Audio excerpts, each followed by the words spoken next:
Ils sont forts. Ils sont forts, quoi, les gars. Il faut aussi l'admettre. Je sais pas si vous qui écoutez cette vidéo, vous regardez les matchs du Barça. Le kiff que tu prends, c'est quelque chose. C'est un plaisir de suivre cette équipe cette saison. Mais comme rarement, je vous jure, ils sont en train d'écœurer la concurrence. Mesdames, messieurs, je suis très heureux de vous retrouver pour parler de ce Barça espagnol. On va parler en profondeur de ce Barça-là qui bah, roule sur la Liga, qui roule un petit peu sur l'Europe aussi. On va en parler un peu. 11 victoires, une défaite, 33 points, 40 buts marqués, 11 encaissés. Il y a le débat. Il y a le débat qui arrive là ces derniers temps, on l'a vu. Le Barça est-il la meilleure équipe d'Europe? C'est un débat assez complexe, vous savez, parce que qu'est-ce qu'on définit par meilleure équipe d'Europe?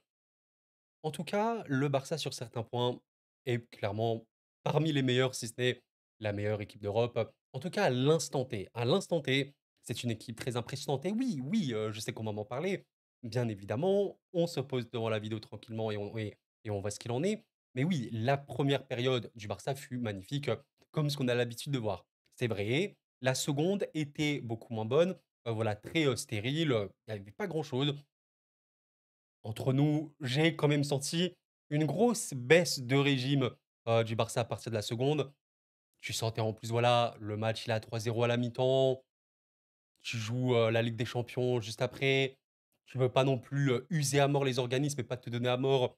C'est des choses qui sont normales au cours d'une saison, surtout en championnat et voilà, on il faut retenir surtout la première période. Match, complètement, dominé, voilà, de A à Z. 6 tirs cadrés, il y a quand même eu 3 grosses occasions. Et évidemment, on va en parler. Le nombre de hors-jeu pour ce match-là, de l'Espagnol, c'était 6. 6 hors-jeu, s'il vous plaît, les rois du hors-jeu. Pourquoi le Barça est aussi fort sur ce registre-là? Et je pré-shot à des gens qui peuvent me dire: «Mais tu sais quoi, un jour, ça risque de ne plus marcher». C'est intéressant, on va parler tactique. Je pense que c'est vraiment super intéressant de comprendre, ce Barça-là et il faut considérer quelque chose a avant d'aller plus loin. Une tactique n'est pas infaillible. Il n'existe aucune tactique qui est infaillible. Partez du principe que la tactique, c'est une opposition de style. Voilà, un coach a une certaine tactique, l'autre coach va essayer d'y répondre. Mais oui, le piège du hors-jeu, ce n'est pas infaillible. Cela dit, quand c'est exécuté avec une telle rigueur, c'est extrêmement fort. C'est extrêmement fort et il n'y a pas de hasard. Je vous ai, trouvé, sur Football Ref, vous pouvez, aller sur ce site, il y a toutes les stats du monde, j'ai l'impression. Le nombre de hors-jeu des clubs des 5 grands championnats actuellement. Regardez un petit peu le nombre de hors-jeu dont ont été victimes les, adversaires du Barça. 77. 77 hors-jeu avant ce match-là. Si on considère le match-là contre l'Espagnol, bah, tu en rajoutes 6. 83 hors-jeu pour les adversaires du Barça depuis le début de saison. La deuxième équipe, c'est Parme. La troisième équipe, c'est Brighton. Est-ce qu'on se rend compte qu'ils ont 35 et 36 hors-jeu? Le Barça a plus du double que le second.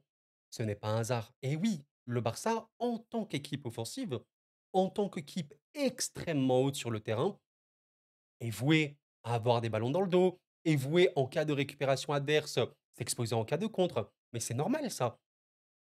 J'entends des gens qui vont me dire: «Mais quoi, tu vois bien quand même que le Barça défensivement, c'est pas la folie non plus». Mais c'est aussi le style du jeu. Quand on dit: «Le Barça n'est pas bon défensivement», qu'est-ce que ça signifie? Est-ce que ça signifie que les défenseurs sont des peintres? Ou est-ce que si on réfléchit un peu plus loin, on se dit: «Ah, le Barça sur le terrain, bah, c'est l'équipe la plus haute d'Europe, c'est l'équipe la plus haute d'Europe». Peut-être que j'abuse, mais c'est largement parmi les plus hautes. J'aurais pas cru. Mais même contre le Bayern ou contre le Real Madrid, ils ont osé jouer aussi haut. Assumer ta tactique à 100 et voilà, aujourd'hui, tu as une équipe, contre le Real Madrid, attendez, je veux revoir un petit peu parce que j'ai oublié. C'était quoi? 8 hors-jeu? 9? Je sais même plus les gars, attendez. Real Madrid, 12 hors-jeu, mais j'avais oublié que c'était à ce point, 12 hors-jeu pour le Real Madrid. Je crois que Kylian Mbappé, il a été hors-jeu, allez, 8 fois, enfin bref, c'était un carnage. Mais oui, les stats du Barça sur ce début de saison, on ne parle pas de la fin de saison, bien évidemment et vous avez raison de, je pense, vraiment réfléchir comme ça. Les gens qui vont me dire: «Koro, une saison, c'est long, attendons de voir et cetera». C'est très, très bien, de nuancer et de prendre du recul vis-à-vis de ça. Bien évidemment que la réalité, septembre, octobre, novembre, c'est pas la réalité de mars, avril, mai. C'est totalement véridique. Maintenant, on parle du début de saison. Factuellement, bah, sur le début de saison, tu compares rien que les stats du Barça en Liga. Les buts par match, 3,3 buts par match. LOL, tout va très, très bien. Le Barça met 3,3 buts par match en Liga. Le Real Madrid est deuxième avec 1,9, hein. Buts concédés par match, le Barça est parmi les meilleures équipes également. Possession moyenne, évidemment, ça la force de ce Barça-là, c'est que c'est une équipe de possession qui veut le ballon, mais qui n'est pas forcément obsédée à l'idée de l'avoir. Il y a des matchs où le Barça peut lâcher le ballon. On a tellement vu une leçon tactique contre le Bayern, qui est également une équipe qui veut le ballon. Ils ont laissé, le Barça le ballon au Bayern et ils ont, complètement annihilé le Bayern tactiquement. Voilà. Les buts attendus, les XG. Non mais regardez. Non mais s'il vous plaît, les amis, regardez les XG de la Liga. Pour ceux qui voilà, c'est les buts attendus, c'est la statistique de tir qui indique à quel point, il y aura une occasion ou non. Bon, c'est pas vraiment ça, mais vous avez compris. Heu, 19,04, enfin 19,4 pour l'Atlético, 19,8 XG pour le Real, 30,4 pour le Barça. Non, c'est irréel. En vrai, je crois que c'est les premiers en Europe, hein. Je suis pas sûr, mais voilà. Je vais pas vous faire toutes les stats, mais regardez juste les grosses occasions. Grosse occasion, le Barça a quasiment 30 de plus que Villarreal et que le Real Madrid. Voilà ce qu'est le Barça d'Hansi Flick et oui, oui, le Barça est une des meilleures équipes d'Europe aujourd'hui. J'entends totalement des gens qui vont me dire qu'Euro, c'est peut-être la meilleure équipe actuelle. C'est pas l'équipe la plus parfaite, c'est pas l'équipe la plus équilibrée, parce que c'est aussi la tactique d'Hansi Flick qui le veut. Par contre, peut-être que c'est l'équipe la plus dangereuse à affronter. Aujourd'hui, tu vois, si tu me dis: «Quelle est l'équipe que je voudrais le moins affronter au niveau de son danger potentiel et tout offensif?» C'est peut-être le Barça. OK, tu pourras peut-être avoir des possibilités contre eux et encore, il faut pas que tu sois hors jeu, attention. Mais eux, ils auront des possibilités contre toi. Pas qu'un peu, pas qu'un peu du tout. C'est le Barça d'Hansi Flick. Mais voilà, les stats papier sont complètement choquantes. Je vous laisse, lire, si vous voulez, ce qu'a dit Instant Foot, a métamorphosé le Barça. Oui, oui, regardez l'enchaînement. C'est une saison qui, est vraiment, vraiment partie sur les bases les plus élevées. Nous évoquions sur cette chaîne, après le match contre le Bayern et après le match contre le Real Madrid, qui fut 2 matchs historiques, hein, pour ce Barça-là, jusqu'où ils vont aller? Et je pense que c'est légitime de se poser ça. Parce que, bon, une saison, c'est vrai que c'est long, mais mine de rien, ça va assez vite. Et je pars du principe une chose très très simple. Enfin, c'est comme à l'école. Quand vous travaillez bien, de septembre à janvier, bon, disons que ce sera un peu plus facile si vous avez des examens un petit peu après pour réussir. On est d'accord. Ben, le football, c'est entre guillemets la même chose, même si c'est différent, vous avez compris. Mais le football, tu bosses très, très bien en août, en septembre, en octobre, en novembre, en décembre, en janvier. En février, bon, bah, pour les derniers matchs de la saison, la Ligue des champions et tout, tu peux être, je vais pas dire sûr de tes performances, mais tu peux être rassuré, convaincu sur le travail que tu as fourni toute l'année. Qu'une équipe qui a été mauvaise toute l'année et qui d'un coup, se réveille, ça peut exister. C'est pour ça que c'est le football, c'est pour ça que c'est beau. En Ligue des champions, on sait que c'est vraiment les détails qui comptent le plus. La Liga, le championnat, c'est une régularité. Honnêtement, mes chers amis, j'ai pas envie d'enterrer le Real Madrid ou l'Atlético qui est un peu en embuscade. Mais bon, hein, dans ma tête, c'est le Barça qui va remporter la Liga. Ils sont beaucoup, beaucoup trop supérieurs actuellement. Le Real est énorme. Ils ont surtout, voilà, cette capacité individuelle à être très, très, très forts, il faut le dire. D'ailleurs, le match contre Valence a été reporté. Paix aux victimes, hein, c'est très malheureux. Ce Barça est monstrueux. J'étais en train de regarder un peu les stats en Ligue des Champions. Alors assez, différent parce que voilà, la Ligue des Champions, il y a des équipes qui ont des tableaux plus ou moins faciles, mais le, heu, le Barça est encore sur beaucoup de stats, même les XG ici, les grosses occasions par là, parmi les meilleures équipes. Alors il y a quand même City et tout devant. Je sais même plus, City, ils ont affronté qui en Ligue des Champions? Ouais, bah, notamment, cette équipe, je pense ça a beaucoup joué, le Sparta. Ouais, bon, ils les ont roulés.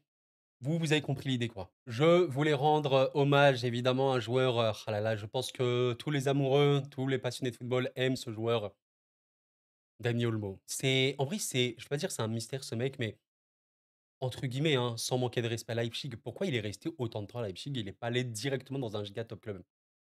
C'est un génie ce mec, c'est un génie du football. Alors oui, c'est pas Messi ou quoi, mais c'est un génie. Il pue le football, il pue le football et purée, déjà que le Barça fait peur, si tu t'amuses à regarder les absences qu'il y a eu, les absents qui vont revenir et l'équipe type en elle-même, ouais, le Barça, en plus, la chance d'avoir un effectif énormissime. Vous savez, le Barça et le PSG, sur ce début de saison, sont pas mal comparés parce que les 2 équipes, peuvent produire énormément d'occasions, sont très, très offensives et cetera, même si c'est un peu différent. Voilà. Mais l'effectif du PSG, il est bon. il est très bon. Alors, il y a une bonne équipe type. Il y a une très, très, très bonne équipe type au PSG. Le banc est un peu moindre. Mais regardez le Barça à côté. Ils ont une équipe type de fou et ils ont un banc de fou. Et c'est ça vraiment qui peut faire le plus la différence sur le très haut niveau. Notons quand même une énorme jeunesse. Vous le savez, le Barça, allez, c'est quoi? C'est l'équipe la plus jeune d'Europe. Après quoi? Après Strasbourg, qui est, je crois, l'équipe la plus jeune d'Europe. Chelsea, le PSG, voilà, mais c'est largement parmi les équipes les plus jeunes. Donc oui, l'inexpérience du très haut niveau peut jouer. Allez, après, il y a quelques cadres. Lewandowski en premier lieu. Voilà, qui, bon, Lewandowski dépend vraiment beaucoup de son équipe. On l'a pas trop vu aujourd'hui. C'est normal, mais voilà, Olmo, doublé au-delà de ça. En fait, tu sens que c'est facile. Tu sens que c'est facile. Pour ce Barça, c'est facile de base. Mais il y a des joueurs qui, individuellement, même si ton équipe est un peu coulée, c'est simple pour eux, c'est simple. Ils ont tellement d'habilité balle au pied. Et en fait, je trouve que ce qui est vraiment super intéressant avec ce Barça, c'est qu'en même temps, l'ADN du Barça de ces dernières décennies, très, très possession et tout, il a été un peu retrouvé, même si c'est pas que ça, mais surtout ce côté très technique, vraiment des joueurs de ballon, de projection et tout. Ah, il a été complètement retrouvé. C'est magnifique, c'est largement une des meilleures équipes et j'étais en train de regarder un petit peu le but d'Olmo, qu'il a claqué, le 2e, le doublé, qu'il a claqué à la 30e minute. C'est ce qui est très intéressant avec ce joueur-là, c'est qu'il peut complètement contribuer au collectif de son équipe, à être voilà, trouver les espaces, bien passer en profondeur, enfin et cetera. Mais également, être entrée de surface complètement seul, démarqué. Regardez un petit peu l'intelligence de jeu. Alors de base, il est vraiment en train de monter. Il y a pas de joueurs de l'Espagnol qui sont en train de marquer, mais il arrive quand même à se placer. Bon, c'est complètement idéal et voilà, il est littéralement, je sais pas en vrai c'est combien de mètres, vous le savez les gars? Je sais même pas combien c'est de mètres ici. Je sais pas 15 mètres, je dirais 15-16 mètres, j'en sais rien. Mais voilà, extérieur de surface et boum, Olmo qui se couche parfaitement, qui balance le ballon. Là, on le voit pas trop bien, mais dans le petit filet. C'est beau, c'est limite lucarne, limite lucarne. Et en fait, l'avantage, la grosse, grosse chance de ce Barça-là, c'est que le danger offensif, de par la tactique est énormissime, mais il vient de partout. Il vient de partout. Il n'y a pas, je pense, un joueur qui n'est pas dangereux, dans ce Barça-là. Même les défenseurs qui contribuent au collectif de leur équipe, c'est trop dangereux et on verra où ils vont aller encore une fois. Il faut être tranquille, il faut se calmer. Alors là, avant la trêve, il y a l'Étoile rouge de Belgrade. Ce sera un bon match, hein, je pense, match que si le Barça y va, il peut avoir beaucoup de buts, hein, parce que voilà, l'Étoile rouge, c'est pas non plus défensivement la folie et le petit Real Sociedad Barça. Oh, lui, il est beau. Lui, il est très, très beau parce que bon, alors la Real a j'allais dire quelques absences, je suis en train de les voir là. Il y a eu quelques absences, je crois qu'ils ont récupéré, quand même certains de joueurs, mais attention, alors c'est plus la Real notamment de l'année dernière. Ouais, voilà, on a quand même une Real qui a un peu diminué. Par contre, regardez, ça me fait flipper. 8 buts marqués par la Real Sociedad en Liga. 40 buts pour le marquer. Non mais attends, mais s'il vous plaît, non mais ils ont bref, c'est choquant, vraiment c'est choquant. Mais voilà, je tiens à dire aux personnes qui ont vu le match notamment, faut pas vraiment s'inquiéter vis-à-vis de la seconde période. En plus, ce qui est intéressant, c'est que oui, la seconde période, quand on regarde les stats papier, elle fut mauvaise pour le Barça. Tu as eu 0,23 IG, c'est pas du tout toi d'habitude. Pas eu de grosses occasions. Même l'Espagnol en a eu une. C'était pas beau, hein, voilà, le Barça a arrêté de jouer et c'est pour ça qu'il faut pas trop s'inquiéter. Rien que si on regarde les faits, le momento du match, et il indique quand même quelques dangers offensifs pour le Barça. Tu sentais quand même qu'à partir de 3-0, il y a certains joueurs, dont Olmo, qui étaient un peu dans l'individualité. Tu sentais quand même qu'il y avait, Olmo notamment, il voulait son triplé, ça s'est vu. Il aurait pu passer à la mine certains moments ou d'autres. Anecdotique, hein, les amis, c'est totalement anecdotique. Il faut regarder les choses sur la durée. Regardez-moi tout ce vert, hein, tout ce vert. Une défaite contre Osasuna, une défaite contre Monaco. En plus, 2 défaites qui sont assez particulière parce que Monaco, tu un rouge extrêmement tôt. En plus, Garcia, tellement crucial pour le bien, du collectif, au moins de la récupération de cette équipe-là. Il faut un double pivot important au Barça pour pouvoir exister offensivement. Monaco a parfaitement joué le coup, c'est totalement vrai. Mais bon, voilà, le rouge, change totalement le match et Osasuna, j'ai trouvé, un Barça qui a eu beaucoup de mal.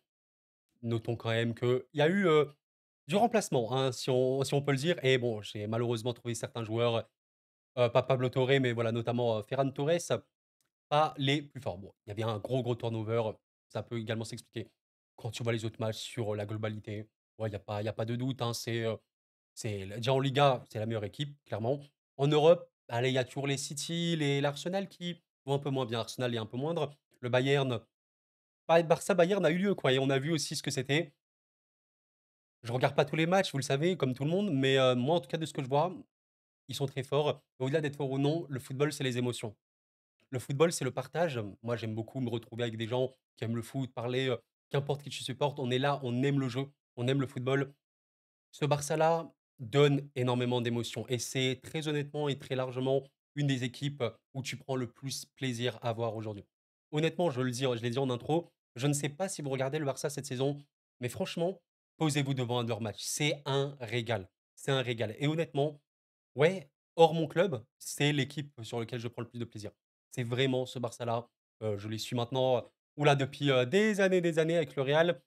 Il y a eu des très belles phases, hein, bien sûr, mais le Barça avait perdu un peu de, vous savez, de sa splendeur, de sa grandeur, mais même de son jeu, son identité. Il y avait des matchs sous Xavi qui étaient très beaux, mais c'était pas régulier, c'était pas assez dominateur. Il y a pas une équipe dominatrice, tu sais que le Barça va faire du mal. Des fois, tu sais pas trop. Là, ça a été retrouvé. C'est largement une des équipes, où je prends le plus de plaisir, cette saison et très, très, très hâte de voir où ils vont aller. La saison est longue, les amis, on verra bien. Et voilà les amis, c'est la fin de cette vidéo. N'hésitez pas à laisser un petit like, je vous remercie infiniment. Prenez soin de vous, tout simplement. Excellent fin de week-end, bon début de semaine à ceux qui écoutent ça. La Ligue des champions, reprend. On parle également après la Ligue des champions du week-end, du championnat qui arrivera et voilà quoi, tout simplement. Qu'est-ce que vous avez pensé de ce Barça? Je me répète beaucoup en vrai depuis, le début de saison, mais c'est très factuel. Quand ça travaille bien, ça travaille bien et il faut respecter et admirer aussi le travail quand il est bien fait, qu'importe qui on supporte et voilà, avec, son petit grain de sel, j'ai envie de vous dire, on prend le recul et on voit les choses. Merci d'avoir suivi la vidéo les amis, c'était Koro et la paix sur vous.